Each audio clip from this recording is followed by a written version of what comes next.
బంగారం వెండి ధరలు వరుసగా క్రాష్ అవుతున్నాయి. ఆకాశం నుంచి నేలకు దిగొస్తున్నాయి ధరలు. వారం రోజుల్లోనే అంతా తలకిందులైంది. దాదాపు గోల్డ్ రేటు ఈ వారంలో 20% తగ్గింది.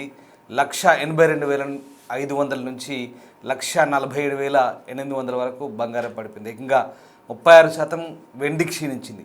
2 రోజులు 1,36,000 తగ్గింది సిల్వర్. బడ్జెట్తో ఇన్వెస్టర్లకు తీవ్ర నిరాశ కలిగింది. సుంకాల తగ్గింపు లేకపోవడంతో అమ్మకాలు జరిగాయి. అందరూ కూడా లాభాల స్వీకరణకు దిగడంతో మార్కెట్ క్రాష్ అయింది.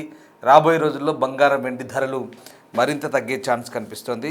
ఎందుకంటే బడ్జెట్లో చాలా వరకు ఎక్సైజ్ డ్యూటీ తగ్గుతుంది, అంటే సుంకాలు తగ్గుతాయి, పన్నులు తగ్గుతాయి. అలాగే జిఎస్టీ ఏదైతే ఉందో కేంద్ర ప్రభుత్వం విధించే జిఎస్టీ ఇప్పుడు 3% ఉంది, దాన్ని 1.25%కు తగ్గించాలంటూ బంగారం వర్తకులు కూడా డిమాండ్ చేశారు. కానీ ఎక్కడా జిఎస్టీ తగ్గలేదు, ఎక్కడా దిగుమతి సుంకం తగ్గలేదు, ఎక్సైజ్ డ్యూటీ. దీంతో చాలామంది లాభాల స్వీకరణకు వెళ్ళారు. అంటే ఉన్న బంగారంపై ఉన్నటువంటి స్టాక్స్, ఫ్యూచర్ స్టాక్స్ అన్నీ కూడా అమ్మకాలు మొదలుపెట్టారు. దీంతో ప్రాఫిట్ బుకింగ్ చేసుకున్నారు, ఉన్న వాటిని అమ్మి లాభం చేసుకునే పనిలో పడ్డారు. దీంతో చాలా వరకు కూడా కొనుగోలు తగ్గి బంగారం రేట్లు కూడా మళ్ళీ తగ్గిన పరిస్థితి. ఇవాళ తొలుత ఎంసీఎక్స్ మల్టీ కమోడిటీ ట్రేడింగ్ ఎప్పుడైతే స్టార్ట్ అయిందో అప్పుడు ఏకంగా 9% పడిపోయింది. వెండి కూడా 9% పడిపోయింది. దీంతో ధరలు భారీగా పడిపోయి ఒకనొక దశలో బంగారం 1,38,000 దాకా వచ్చింది ఉదయం మార్కెట్ ప్రారంభం కాగానే. వాస్తవానికి ఇవాళ ఆదివారం, కానీ బడ్జెట్ కోసం స్పెషల్గా ఈ ట్రేడింగ్ చేశారు ఇవాళ. ఎంసీఎక్స్ అంటారు.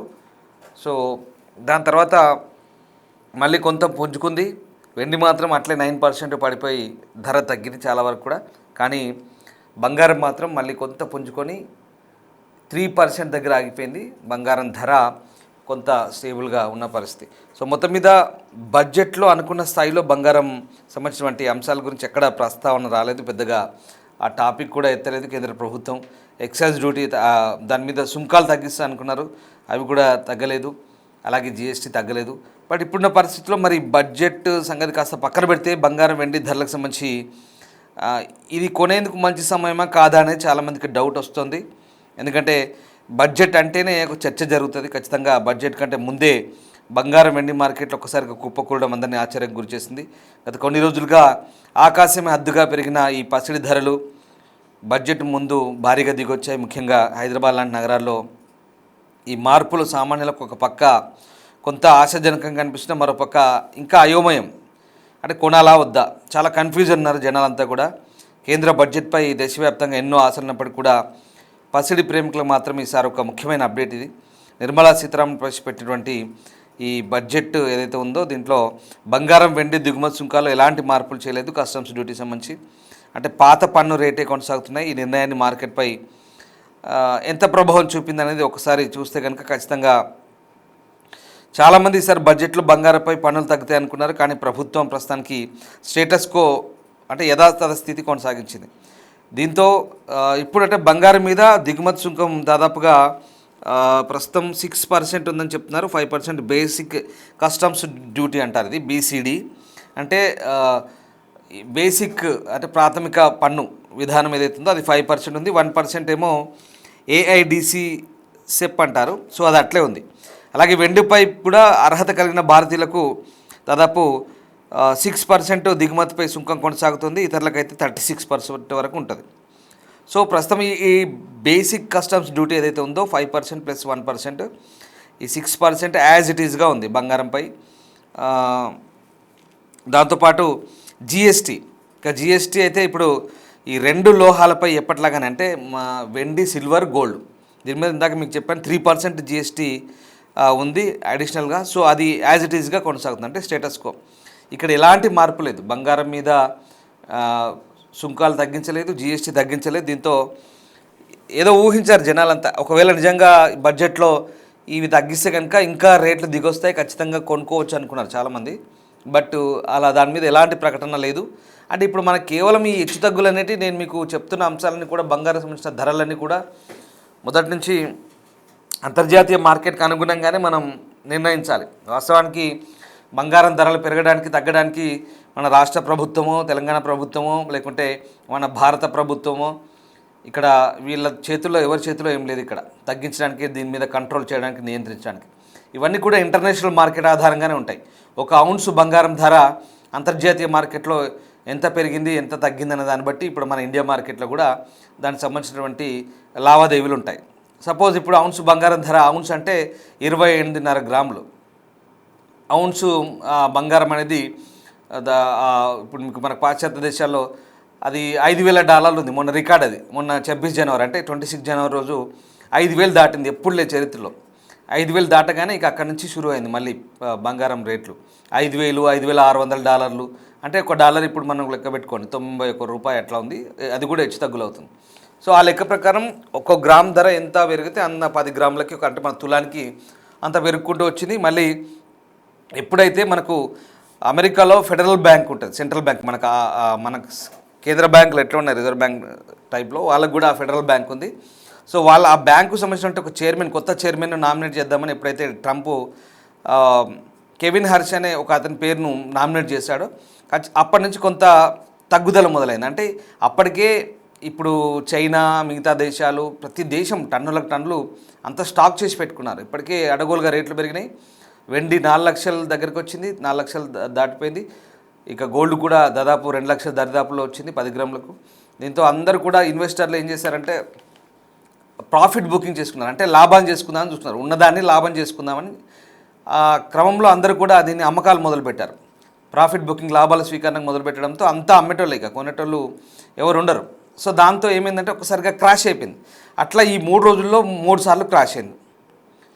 దాదాపుగా 1980 తర్వాత ఇంత స్థాయిలో వెండి క్రాష్ అవ్వడం, ధరలు, గోల్డ్ ధరలు క్రాష్ అవ్వడం అనేది ఇది ఫస్ట్ టైం. అంటే ఇప్పుడున్న రేట్లకు తగ్గట్టుగా మీరు అనుకోవచ్చు, ఆల్రెడీ పెరిగింది కదా, దాంట్లో తగ్గింది, పెద్ద గొప్పే ఉంది, ఇంట్లో పెద్ద విషయం ఏముంది అనుకోవచ్చు. కానీ అట్లా లెక్క ఎట్లా ఉంటుందంటే ఇప్పుడు సపోజ్ మొన్న 1,90,000 దాకా 89,000 దాకా వచ్చింది బంగారం. ఆ పర్సెంటేజ్ ప్రకారం చూసుకుంటే ఇప్పుడు ఇది 12% బంగారం తగ్గింది లేదా 20% తగ్గిందంటే ఆ అమౌంట్కి ఇది ఎక్కువ మొత్తమే తగ్గినట్టు కదా. సో ఆ రకంగా 1980 తర్వాత చాలా పెద్ద మొత్తంలో తగ్గిందంటే ఇప్పుడే ఇది.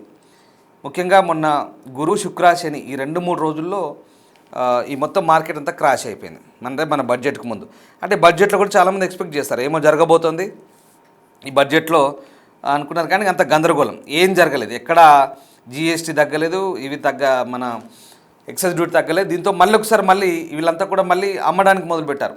ఇన్వెస్టర్లు ఎవరైతే ఉన్నారో మళ్ళీ ప్రాఫిట్ కోసం అవన్నీ అమ్మడం మొదలుపెట్టారు. దాంతో మళ్ళీ డౌన్ఫాల్ అయింది మరొకసారి. మళ్ళీ ఇవాళ ఏమైంది, 9% సిల్వర్ తగ్గింది, 3% గోల్డ్ తగ్గింది. సో ఆ రకంగా యాక్చువల్లీ అలా మార్కెట్ ఉండదు, నీకు మళ్ళీ చెప్తున్నాను. ఇంటర్నేషనల్ మార్కెట్ అయితే కంప్లీట్ ఇవాళ బంద్. బట్ ఇండియాలో కూడా బడ్జెట్ కాబట్టి స్పెషల్గా ఓపెన్ చేశారు. స్టాక్ మార్కెట్ పరిస్థితి కూడా అంతే, ఇవాళ మొత్తం డమాల్. స్టాక్ మార్కెట్లో కూడా ఏదో ఇన్వెస్టర్లు ట్రేడింగ్ సంబంధించిన ట్యాక్స్ పెంచారు. దాంతో అక్కడ కూడా సంపద కోల్పోయారు వాళ్ళు. రైట్, అది పరిస్థితి. సో మార్కెట్లో గందరగోళం ఉంది. ఇప్పుడు నిర్మలా సీతారామన్ చెప్పినటువంటి ఏదైతే వ్యక్తిగత అవసరాల కోసం దిగుమతి చేసుకునే వస్తువులపై పన్నును దాదాపు 20% నుంచి 10% తగ్గిస్తామని చెప్పారు. బంగారం ధరలు కూడా తగ్గుతాయని చాలామంది భ్రమపడ్డారు. కానీ ఆ మినహాయింపు బంగారం, వెండి ఇలాంటి విలువైన లోహాలకు వర్తించదు. ఇది కేవలం విదేశాల నుంచి తెచ్చుకునే బట్టలు, చెప్పులు, ఎలక్ట్రానిక్ గ్యాడ్జెట్ల వంటి వ్యక్తిగత వస్తువులకు మాత్రమే పరిమితమని ఆమె చెప్పారు. దీంతో ఏదో ఊహించినటువంటి చాలామందికి ఇది ఒక రకంగా నిరాశ కలిగింది. అయితే ఏమైంది, ఇప్పుడు బడ్జెట్లో సుంకాలు తగ్గనప్పటికి కూడా 2 రోజులుగా బంగారం, వెండి ధరలు భారీగా పడిపోతున్నాయి. కారణం ఏంటి, ఇందాక నేను మీకు చెప్పినట్టుగా లాభాలు స్వీకరిస్తున్నారు. పన్ను తగ్గుతుందనే ఆశతో రేట్లు తగ్గుతాయని భావించిన ఇన్వెస్టర్లు భారీగా అమ్మకాలు అంటే సెల్ ఆఫ్ చేశారు. ఇక ధరల పతనం, బంగారం ధర గరిష్టంగా 1,82,500 నుంచి దాదాపుగా 1,47,500 దాకా పడిపోయింది. అంటే సుమారు 20% పడిపోయింది. వెండి కూడా అంతే, ఇది ఇంకా దారుణం. దాదాపు 4,20,000 నుంచి 2,65,000కు చేరింది. అంటే దాదాపు 36% క్షీణత. ఓవరాల్గా ఇంటర్నేషనల్ మార్కెట్ మొత్తం కూడా ఇది నేను చెప్తున్నాను రేటు, ఇది మనం నిర్ణయించేది కాదండి, వ్యూవర్స్ అడ్వైస్ చెప్తున్నాం. ఇది అంతా కూడా ఇంటర్నేషనల్ మార్కెట్ని బట్టే ఉంటుంది. ఇంతలా నిజంగా ఈ ధరలు ఎట్లా ప్రభావితం చేస్తున్నది మనం ఒకసారి అర్థం చేసుకోవచ్చు. ఇక ప్రస్తుతం అంటే ప్రభుత్వం పన్నులు పెంచకపోయినా ఒక విధంగా ఊరటనిచ్చే అంశం. ఎందుకంటే మార్కెట్లో ప్రస్తుతం కనిపిస్తున్న ఈ పతనం వల్ల బంగారం ధరలు అయితే సామాన్యులకు కొంత అందుబాటులోకి వచ్చాయి. ఎందుకంటే ఇప్పుడు పెళ్లిళ్ళ కోసం నగలు కొనాలనుకునే వారు ఈ తగ్గుదలను గమనిస్తూ అంచెలంచెలుగా మరి కొనాలా వద్దా అనేది నిజంగా ఒకసారి మనం ఆలోచిస్తే కనుక దాన్ని బట్టి దీని రేట్లు ఏంటనేది మనం ఒకసారి గుర్తు చేసుకోవచ్చు. సో ఓవరాల్గా ఇప్పుడు నేను మీకు చెప్పేది ఏంటంటే వ్యూవర్స్ అడ్వైస్ ఏం చెప్తానంటే ఇదంతా కూడా ఇంటర్నేషనల్ మార్కెట్ సంబంధించి మేము వరుసగా బంగారం ధరల గురించి ప్రతి అప్డేట్ అందించే ప్రయత్నం చేస్తున్నాం మీకు. ప్రతిసారి ఏం జరుగుతుంది, కమోడిటీస్ సంబంధించినటువంటి ట్రేడింగ్ ఎట్లా జరుగుతుంది, రేట్ ఎట్లా అనేది. ఇక్కడ ఒక్కటే అంశం, మళ్ళీ కూడా అదే రిపీట్ చేస్తున్నాము. వ్యూవర్స్ అడ్వైస్ ఏం చెప్తున్నాం చూసే వాళ్ళకు కూడా, మీరు ఏదైనా పెట్టుబడి అనేది మీ ఓన్ రిస్క్. బంగారం మీద పెట్టుబడి పెట్టాలన్నా, కొనాలనుకున్నా, అమ్మాలనుకున్నా, నాట్ ఓన్లీ బంగారం, స్టాక్ మార్కెట్ కావచ్చు, ఇంకేదైనా ఇన్వెస్ట్మెంట్ కావచ్చు, అది మీ పర్సనల్ చాయిస్, మీ విచక్షణ బట్టి ఉంటుంది. మీరు కొనాలన్నా, అమ్మాలన్నా ఎవరైనా ఎక్స్పర్ట్స్ సలహాలు తీసుకోండి, మీకు తెలిసిన వాళ్ళ సలహాలు తీసుకోండి. దాన్ని బట్టి మీ విచక్షణ బట్టి మీరు ఆ నిర్ణయం తీసుకోండి. ఇక్కడ వార్తాపత్రికలు కానీ, టీవీ ఛానల్ కానీ రకరకాల సమాచారాన్ని, ప్రస్తుతం ఉన్న మార్కెట్ ట్రెండ్లను మీకు అందించే ప్రయత్నం మాత్రమే మేము చేస్తుంటాం. ఇక అమ్మకాలు కొనుగోలు అనేది అది మీ విచక్షణ బట్టి ఉంటుంది, అది మీ ఇష్టం అది. సో అది పరిస్థితి. ఇప్పుడు ప్రస్తుతం బంగారం వెండికి సంబంధించి అంటే కొంత ఇప్పుడైతే తగ్గి వచ్చింది, ఒక రకంగా కొంత పర్వాలేదు అనిపిస్తుంది. ఇంకా మరి ఆలోచించాలి, ఎందుకంటే పెళ్ళిళ్ళ సీజన్ వస్తుంది కాబట్టి ఇంకా చూడాలి, వేచి చూసే ధోరణి ఉంటారా, కొనుక్కుంటారా లేదా అనేది. ఇప్పటికైతే కాస్త తగ్గింది, అంటే నిన్న మొన్నటితో గత 3 రోజుల కిందతో పోలిస్తే, అంటే లాస్ట్ వీక్ ఈ క్రితం వారం కిందతో పోలిస్తే చాలా తగ్గిందని చెప్పాలి. ఆ రకంగా దాన్ని బట్టి డిసైడ్ చేసుకోండి. సో ప్రస్తుతానికైతే బడ్జెట్లో ఎలాంటి ఊరట లేదు బంగారానికి సంబంధించి. అయినప్పటికీ కూడా బంగారం ధర నిజంగా చెప్పాలి, అంతర్జాతీయ మార్కెట్లలో ఎట్టెట్లా పరిణామాలు మారుతుంటాయో అట్టట్లా. ఎందుకంటే బ్యాంకు చైర్మన్ నియామకం ఒకటి అమెరికాలో, అలాగే జియో పొలిటికల్ టెన్షన్స్, అంటే అమెరికా ఆ యుద్ధాలు అవి ఇవి గొడవలు ఉంటాయి కదా, వాటికి సంబంధించిన అంశాలు కూడా దీని మీద ప్రభావం చూపుతాయి. ముఖ్యంగా ఆ కొత్త చైర్మన్ ఎవరైతే ఉన్నారో అమెరికాలో బ్యాంక్ చైర్మన్, డాలర్ను డాలర్ను ఏదైతే ఉందో మన రూపాయలాగా వాళ్ళ డాలర్ ఉంటుంది కదా, దాన్ని స్ట్రెంగ్తెన్ చేద్దాం, దాన్ని బలపరిచేలా నిర్ణయాలు తీసుకుంటున్నారు. కాబట్టి అక్కడ కూడా ఇన్వెస్టర్లు బంగారం నుంచి పక్క దప్పుకొని మళ్ళీ డాలర్ మీద పెడుతున్నారు ఇన్వెస్ట్మెంట్. దాంతో అది స్ట్రాంగ్ అవుతుంది, బంగారం తగ్గుతుంది. మనకు కావాల్సింది కూడా అదే, ఎప్పటికెప్పుడు మనం బంగారం ధరలు తగ్గాలంటే అంతర్జాతీయ మార్కెట్లో పరిస్థితులు చక్కబడితేనే మన దగ్గర ఎందుకు ఇవన్నీ అంటే ఐ అప్రిషియేట్ యూ గైస్. ఎందుకంటే మీరు ఇంత ఓపిక్గా నేను ప్రతి అంశాన్ని కూడా వివరించినప్పుడు చాలామంది కనెక్ట్ అవుతున్నారు. బంగారం ధరల గురించి ఏ అంశం చెప్పినా కూడా జరుగుతుంది ఏంటంటే అంతర్జాతీయ మార్కెట్లో ఏం జరుగుతుందో మేము మీకు అది మాత్రమే చెప్పే ప్రయత్నం చేస్తున్నాం. కొనాలా వద్దనేది అది మీ ఇష్టం, అమ్మాలా వద్దనేది మీ ఇష్టం.